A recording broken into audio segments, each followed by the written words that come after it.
Este é o Evangelho de Carreirinha, hoje João, capítulo 6.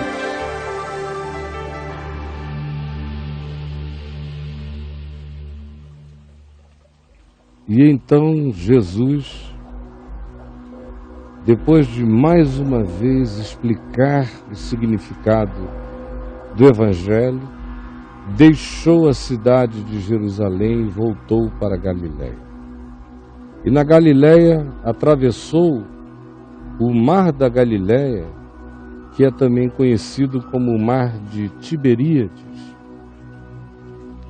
Ora, seguia-o numerosa multidão que só crescia, porque tinham visto os sinais que Jesus fazia na cura dos enfermos, e como havia muita gente doente, muita gente o procurava. Então, subiu Jesus ao monte e assentou-se ali com os seus discípulos. Ora, Páscoa, festa dos judeus, que comemorava a saída do cativeiro no Egito, essa festa, principal de todas elas, estava próxima. Então Jesus, erguendo os olhos e vendo que grande multidão vinha ter com ele, disse a Filipe: onde compraremos pães, Filipe, para lhes dar a comer? Onde? Mas dizia isto para experimentar a Filipe, porque ele bem sabia o que estava para fazer.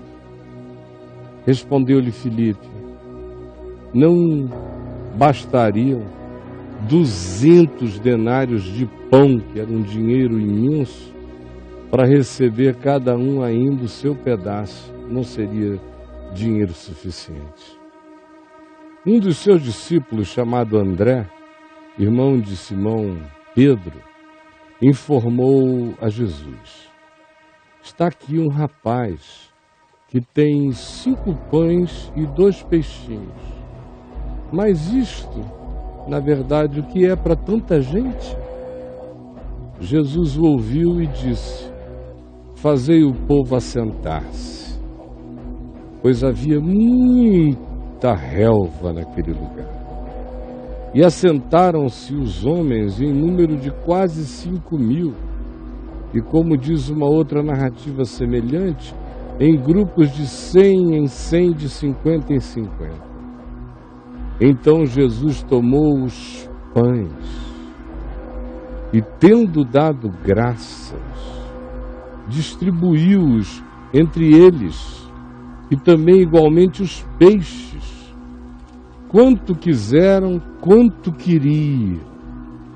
E quando já estavam fartos, disse Jesus aos seus discípulos: recolhei os pedaços que sobraram, para que nada se perca.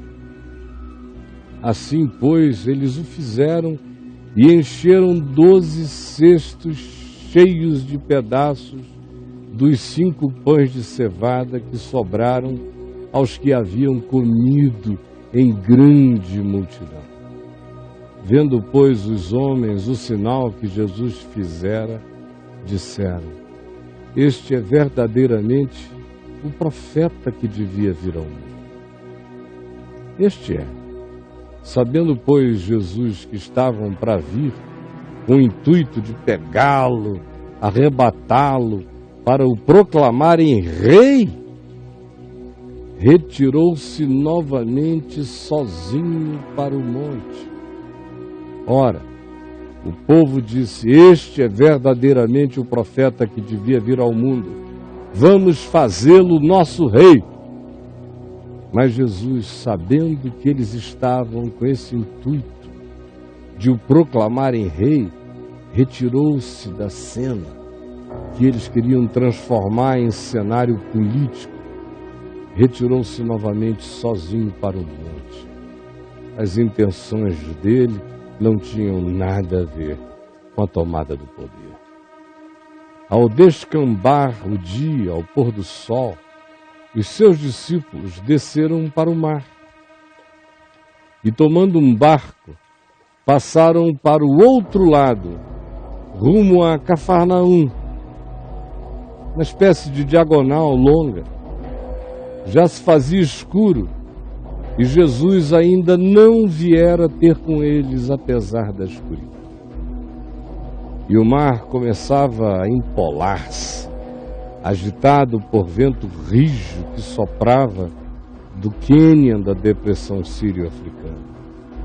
Tendo navegado uns 25 a 30 estádios, uma distância muito expressiva, eis que viram Jesus andando por sobre as águas do mar, aproximando-se na escuridão cada vez mais do barco, e ficaram possuídos de temor.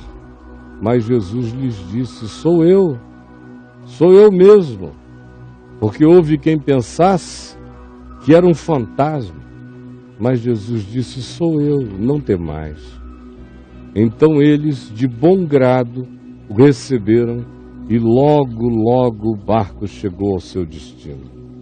No dia seguinte, a multidão que ficara do outro lado do mar notou que ali não havia senão um pequeno barco e que Jesus não embarcara nele com os seus discípulos, tendo estes partido sós.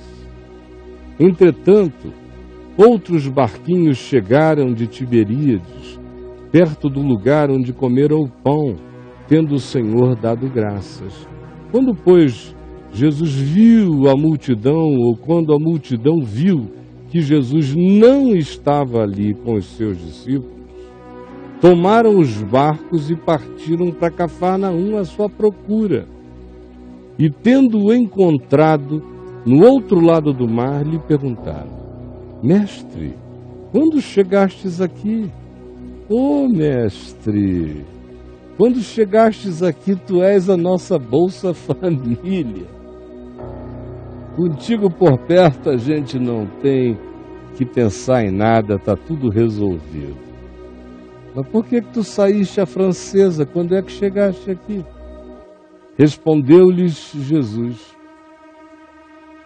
em verdade vos digo, vós me procurais, não porque vistes sinais espirituais, mas porque comestes dos pães e vos fartastes.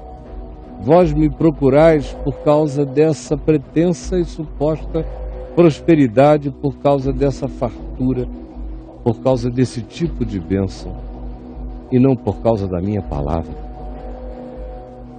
Trabalhai, não pela comida que perece, trabalhai mesmo pela comida que subsiste para a vida eterna, a qual o Filho do Homem vos dará, porque Deus, o Pai, o confirmou com seu imprimato, com seu selo. Dirigiram-se, pois, a ele, Jesus, perguntando: que faremos para realizar as obras de Deus? Respondeu-lhes Jesus: a obra de Deus não é um monte de tarefas. A obra de Deus é esta. Vocês querem realizá-la? A obra de Deus é esta: que creiais no Evangelho, que creiais naquele que foi enviado por Deus e que encarnou a palavra da vida, o caminho, verdade e vida diante de vocês. Esse é o trabalho de Deus a ser feito, a ser crido, a ser praticado, a ser buscado. Então lhe disseram eles: que sinal fazes para que o vejamos e o creiamos? Quais são os teus feitos? Basta começar a receber confrontação e os mesmos que tinham perguntado: Mestre, quando chegastes aqui, agora estão perguntando: que sinal fazes para que o vejamos e o creiamos? Quais são os teus feitos? Nossos pais comeram maná no deserto, como está escrito, deu-lhes a comer pão do céu. E tu, o que tu vais fazer cair de pão como conforto para a nossa vida? Replicou-lhes Jesus: em verdade vos digo, Não foi Moisés quem vos deu o pão do céu. Aquilo ali, o verdadeiro pão do céu é meu Pai quem vos dá.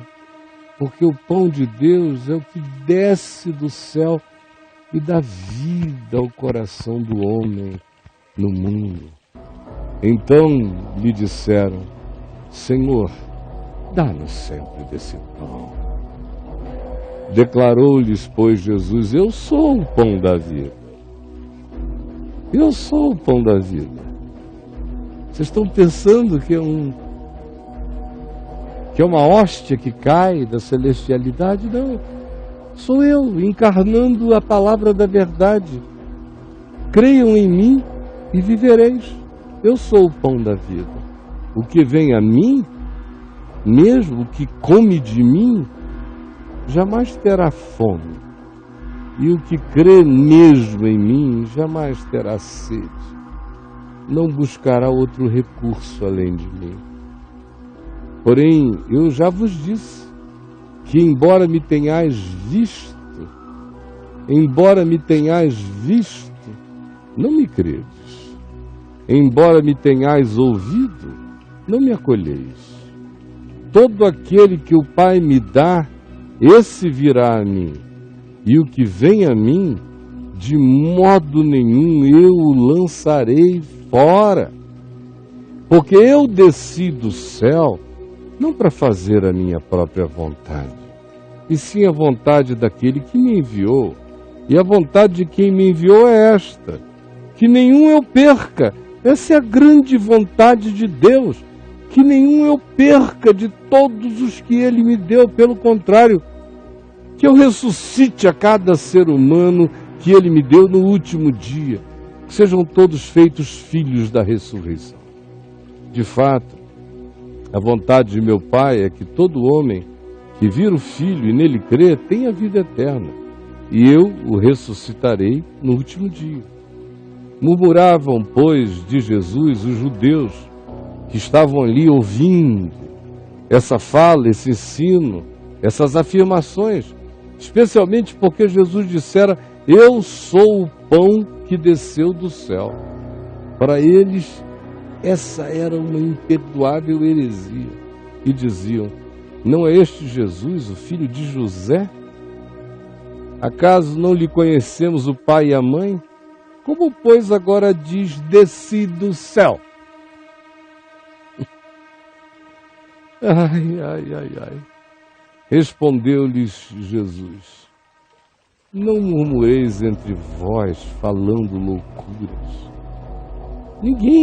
Ninguém pode vir a mim se o Pai que me enviou não o trouxer.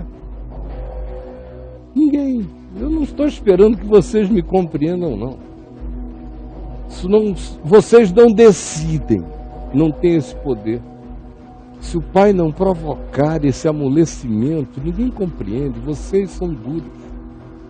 Portanto, não fiquem blasfemando contra a verdade, aprofundando o juízo de vocês. Saibam logo disto: ninguém pode vir a mim se o Pai que me enviou não o trouxer. E esse que o Pai trouxer, eu ressuscitarei no último dia. Está escrito nos profetas, e serão todos ensinados por Deus. Portanto, todo aquele que da parte do Pai tem ouvido e aprendido, esse que tem o coração aberto para o Pai, mesmo que não lhe conheça o nome, esse naturalmente vem a mim. Não que alguém tenha visto o Pai. O único que conhece e vê o Pai é aquele que vem de Deus. Esse o tem visto. Em verdade vos digo, quem crê em mim tem a vida eterna. Eu sou o pão da vida. Vossos pais comeram maná no deserto e morreram. Este é o pão que desce do céu, para que todo aquele que dele comer não pereça. Eu sou o pão vivo que desceu do céu. Se alguém dele comer, viverá eternamente. E o pão que eu darei pela vida do mundo é a minha carne. Disputavam, pois, os judeus entre si, dizendo: Como pode este dar-nos a comer sua própria carne? um literalismo do medo. Respondeu-lhes Jesus: em verdade vos digo, se não comerdes a carne do Filho do Homem, não beberdes o seu sangue, não tendes a vida em vós mesmos.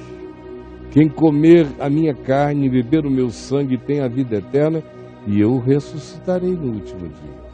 Pois a minha carne é verdadeira comida e o meu sangue é verdadeira bebida. Quem comer a minha carne e beber o meu sangue permanece em mim e eu nele. Assim como o Pai, que vive e me enviou, igualmente eu vivo pelo Pai, também quem de mim se alimenta por mim viverá. Este é o pão que desceu do céu. Em nada semelhante àquele pão que os vossos pais comeram no deserto com Moisés e, contudo, morreram e pereceram na desvanecência. Quem comer este pão, todavia, vive eternamente. Estas coisas disse Jesus quando ensinava na sinagoga de Cafarnaum, na Galiléia. Muitos dos seus discípulos, tendo ouvido tais palavras, disseram: duro é este discurso, quem o pode ouvir? Mas Jesus, sabendo por si mesmo que eles murmuravam a respeito de suas palavras, que eles murmuravam acerca do Evangelho, interpelou-os: isto vos escandaliza? O que eu estou dizendo vos choca? Que será, pois, se virdes o Filho do Homem subir para o lugar em que primeiro está? O Espírito é o que vivifica. Eu não estou falando de carne e sangue. É do Espírito. Quando eu digo comer minha carne, beber meu sangue, eu estou falando de absorvam a minha palavra, porque é o Espírito o que vivifica. A carne para nada aproveita. As palavras que eu vos tenho dito é que são Espírito e são vida.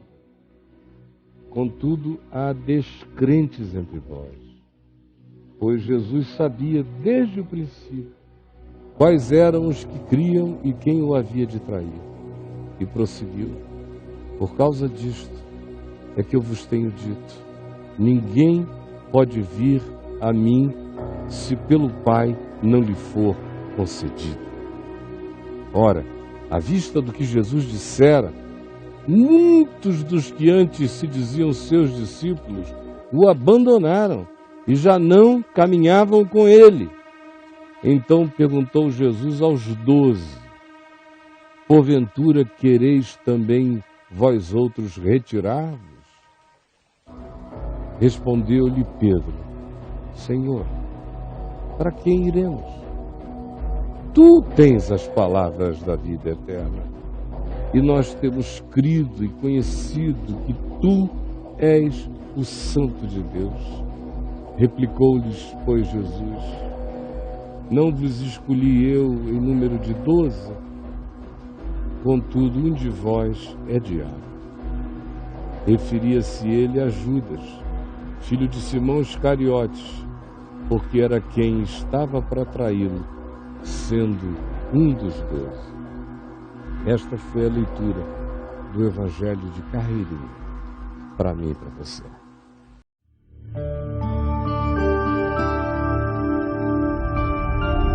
Vem IVTV, o canal é você.